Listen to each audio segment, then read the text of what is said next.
I never imagined that a single Saturday morning could completely reshape my understanding of justice. Yet, that's precisely what occurred the day a speeding SUV tore through my front wall, and my next-door neighbor decided to sue me for the incident. You believe you know the people living beside you until one of them, quite literally, crashes into your life and transforms it into a legal battle. My name is Tomry Addington, and this is the account of how a brick wall, a dashboard camera, and an astonishingly arrogant HOA president nearly cost me everything, right up until the truth proved to have a far better aim than she did. It all began in a small coastal town named Harbor Point, Oregon, a place where residents prune their hedges as if vying for a championship trophy, and rumors circulate more swiftly than goals around a dropped French fry. My wife, Claire, and I relocated there 8 years ago. We purchased a modest, single-story house at the end of a cul-de-sac spacious enough for our young daughter, Sophie, to grow up running barefoot across the lawn. By trade, I'm a repairman. I fix whatever is broken, be it plumbing or carpentry. Claire manages our finances and prevents me from getting into altercations with individuals who confuse loudness with authority. We complement each other perfectly. She is the calm, and I am the storm confined within a flannel shirt. The wall that altered everything wasn't particularly large. It stood 3 feet high, constructed from solid brick, as red as the clay I had mixed myself. It traced the front boundary of our property, serving more as a decorative accent than a defensive barrier, though for me, it symbolized security. Sophie adored playing in the front garden, and vehicles often negotiated the nearby curb too quickly. I wanted a distinct separation between her and the pavement. I secured every necessary permit, submitted every required drawing, and patiently waited through each inspection. When I laid the final brick and stood back to admire it, Claire dubbed it my quiet masterpiece. For 2 years, it stood firm, a small line of order in a world largely devoid of it. Then, that morning in May arrived. It was a kind of morning that lulls you into a false sense of security, making you feel untouchable. The air was crisp, the sunlight was gentle, and the coffee was hot enough to smell of optimism. I was in the garage, servicing an old chainsaw, when I heard a roar that didn't belong to any of my tools. It was followed by a sound you never forget, the metallic shriek of impact, the cracking of bricks, and glass shattering like falling gravel. For a brief moment, I was frozen. My mind couldn't process it. Then, I remembered that Sophie's bedroom window faced the street. I dropped the wrench and sprinted outside, my heart pounding against my ribs. The yard resembled a war zone. Where my wall once stood, a silver SUV was now lodged nose first in the date, steam hissing from its radiator, its front bumper littered with red brick fragments like confetti. Dear God, it was less than 4 feet from Sophie's window. My legs almost buckled. Claire rushed out behind me, her hand covering her mouth in shock. Inside, Sophie's silhouette appeared in the window, safe but with wide, startled eyes, framed by sunlight and swirling dust. That wall had absorbed the impact intended for her. Before I could even catch my breath, the driver's door swung open. A girl, perhaps 17 or 18, stumbled out. She had blonde curls, her hands were trembling, and she clutched the phone as if it were more vital than air. "Oh, my God!" she murmured, gazing at the mangled hood of the car. Then, without a single glance in our direction, she yelled into her phone, "Mom, the car's totaled. The whole front is smashed." No inquiry about injuries, just tears of frustration over her Jeep. At that moment, my fear dissipated and was replaced by anger. But Claire seized my arm, her expression saying, "Not yet." Because striding down the sidewalk, her bathrobe billowing like a victory banner, was Malene Hurst, the self-proclaimed president of the Harbor Point HOA and our persistent source of trouble since we had moved in. She wore an expression exclusive to those intoxicated by authority, the smug grin of someone who believes rules exist solely to elevate her own stature. And she wasn't rushing to check on her daughter. She was holding up a phone, live-streaming the scene. "Do you all see this?" she bellowed to her unfortunate audience. "This is what I warned everyone about. That illegal wall almost killed my child." Illegal. My jaw clenched. That wall was more legitimate than her absurd lawn ornaments. But she wasn't addressing me. She was putting on a performance, spinning a narrative for her camera. "This man constructed a hazardous structure without HOA approval," she declared, pointing at me as if I had personally launched a car. Claire whispered, "Let her talk. Just record it." And so we did. Her video against ours. Truth confronting fiction in real time. You need to understand something about Malene. She wasn't a stranger to drama. She manufactured it. During her 5 years as HOA president, she had transformed the neighborhood into her personal fiefdom. She once fined a retiree for having a non-compliant mailbox and had sent me 3 violation notices in a single month because my grass had dared to grow half an inch too high. The woman wielded bylaws the way others use cutlery. Ever since I built that wall, she had been eager to see it gone. She had tried contacting code enforcement, the police, and even the city engineer. Each time, they left shaking their heads, but for people like her, persistence is a creed. That day, with her daughter's Jeep smoldering in my yard, she finally saw her opportunity. She spun the story quickly. The wall was illegal, dangerous, an obstruction. The narrative formed as effortlessly as a lie does for a practiced liar. By afternoon, she had filed an official complaint. By evening, the story had already warped on the neighborhood Facebook page. Man builds unsafe wall, endangers teen driver. I didn't even bother to respond. I just sat at the kitchen table, staring at the rubble outside, knowing this was far from over. I was right. A week later, the mail slot clanged, delivering my next problem, a manila envelope from a local law firm. Inside was a lawsuit. Plaintiff, Brookhurst. Defendant, Thomas Readington. It demanded $25,000 in damages for pain, suffering, and vehicle loss resulting from a negligently constructed barrier. My wall, the one that had saved my daughter's life, was now cast as a villain in a fabricated story. Claire read it twice, her calm expression hardening into fury. "She's not trying to win," she said softly. "She's trying to break us." We weren't wealthy. That amount could deplete our entire savings. I felt an overwhelming urge to punch something. Claire placed her hand on mine. "No," she said. "We fight, but we fight intelligently." The next day, she found us an attorney, Ben Carter, a property law specialist whose office had a faint scent of coffee and righteous indignation. After listening to our story and reviewing the videos, he chuckled. "This is one of the most absurd claims I've seen in 15 years, he stated. "Don't worry, Mr. Readington. We're not just going to defend you. We're going to bury them in facts." That became our guiding principle. For weeks, our dining table was converted into what Ben jokingly called the war room. Permits, inspection photos, and city approvals were all meticulously organized by Claire's perfectionist hand. I unearthed every construction photo and every note I had. Ben filed a countersuit for property damage and legal fees. We were prepared, or so we thought. Malene retaliated using her favorite weapon, paperwork. 3 days later, we received a notice of violation from the HOA claiming our temporary plywood patch was an unsightly modification and fining us $100 per day until it was rectified.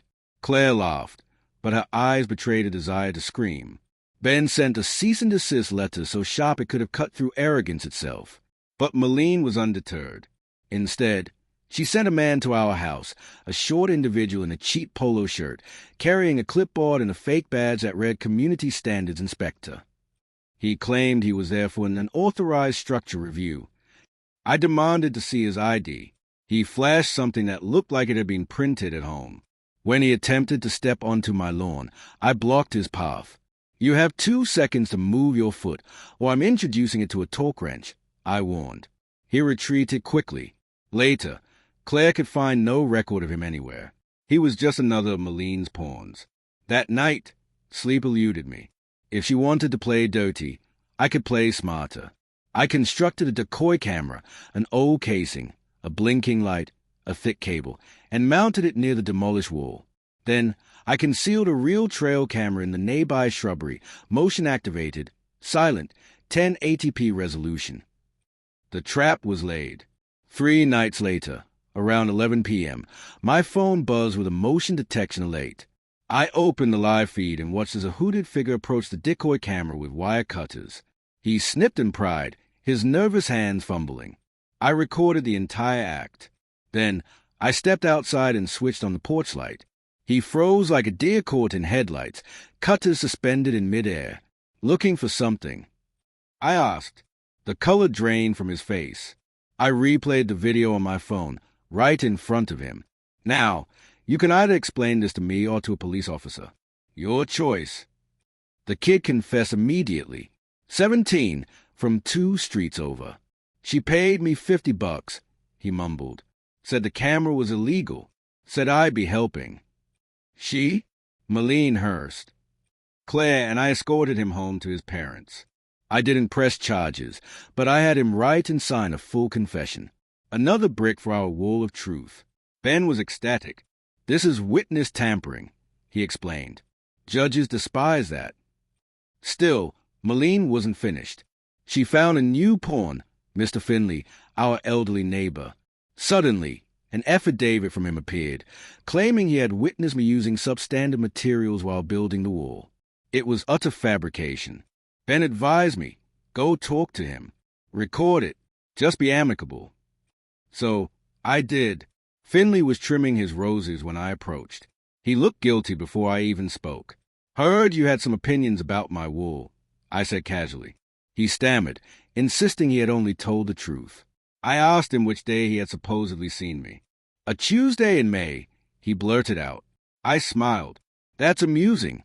Finley, you were visiting your sister that week. He froze. Then Claire, who was listening from the porch, played a clip from our security camera on the day of the crash. A man's voice could be heard off camera shouting. She came flying out of there, never even looked. It was his voice. Finley turned as white as the roses he was holding. I guess memories can change quickly, huh? I remarked quietly. He dropped his shears and went inside without another word. We sent the recording to Ben. Checkmate. Piece by piece, her narrative was collapsing, but I couldn't shake the feeling that there was something more to it, a reason the girl had panicked so badly that she launched her car through a brick wall. The answer came from the most unexpected source. Sophie. One evening, she entered the kitchen, holding her phone as if it were radioactive. Dad, she said softly, some of the older kids at school are talking about Brookhurst. They said she was at a party the night before the crash. There was drinking. My heart sank. Claire and I exchanged a knowing glance. Sophie showed us a screenshot from a group chat. It was a text from Brooke to a friend that morning. My mom says we can just blame the neighbor's stupid wall. Shouldn't have had so much wine last night. My head's killing me. I stared at the message until the words blurred. There it was, proof of everything. Not just negligence, but premeditated deception. They knew she had been drinking, and they had conspired to blame me.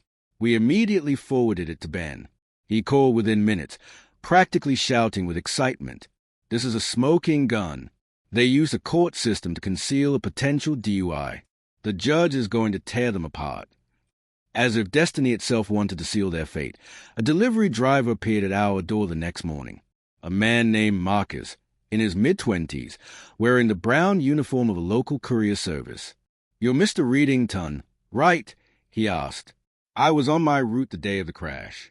My truck's dash cam captured the whole thing. I figured you might want this. He handed me a flash drive. Claire and I plugged it in and watched. The footage was perfectly clear. His truck was driving down our street, passing the Hurst driveway. Brooke's silver Jeep was parked at the end, with no obstructions in sight. Then, you could see her looking down, the glow of her phone visible in her hand. As the truck passed, the rear-view angle showed the Jeep lurching forward, tires screeching, as it headed straight for my wall. Case closed.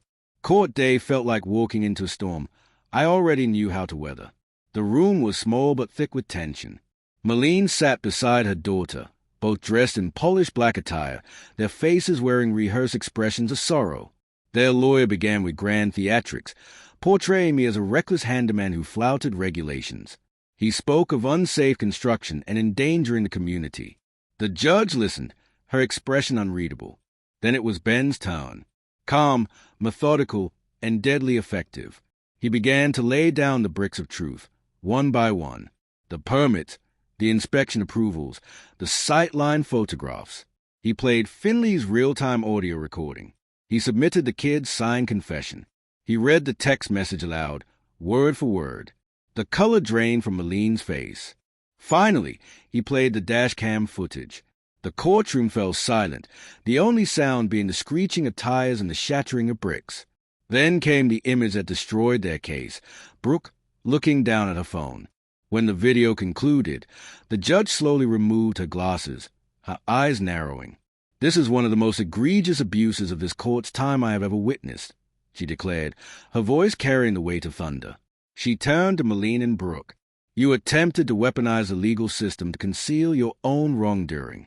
Case dismissed with prejudice. You will pay all of the defendant's legal fees and the full cost of property damages.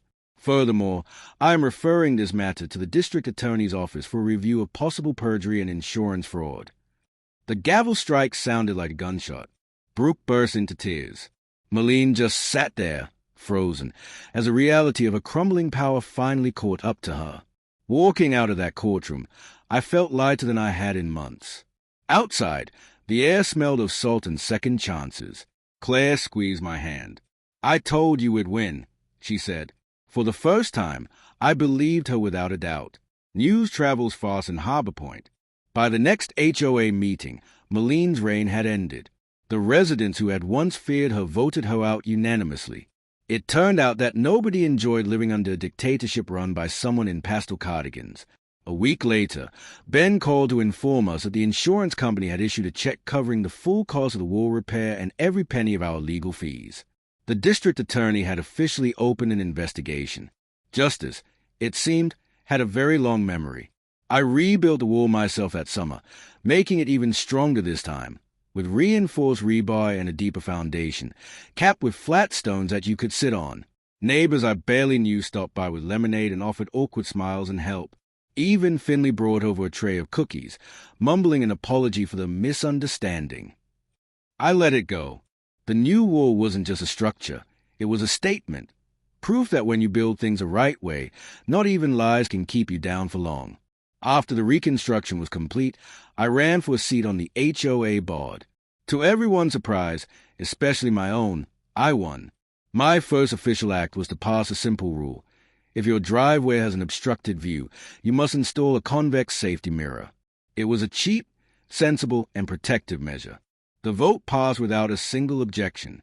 And, because life has a peculiar sense of humor, guess whose meticulously manicured hedges were deemed an obstruction? That's right, Malene Hurst's. I delivered the compliance notice myself, smiling as I handed her the shiny new mirror. 30 days to install, I said. It's HOA policy. She accepted it with a clenched jaw and the kind of silence that speaks 1,000 defeated words. A month later, the mirror gleamed at the end of her driveway, perfectly angled to reflect my rebuilt wall and the house behind it. Every time she reverses out, she is forced to look directly at the thing she tried, and failed, to destroy. I didn't intend for it to be so poetic. It just turned out that way. Now, when the late afternoon sun hits that wall, I sit on the porch with Claire, coffee in hand, while Sophie plays in the yard again. The atmosphere is peaceful. No lawsuits, no shouting, just a distant sound of waves and the quiet click of someone across the street learning a lesson in humility. I reflect on how close we came to losing everything because one person couldn't admit they were wrong. People ask me how we won. The truth is, we didn't shout louder, we documented better. We let the facts speak for themselves while the liars talked themselves into a corner. That's the thing about evidence. It doesn't need to yell.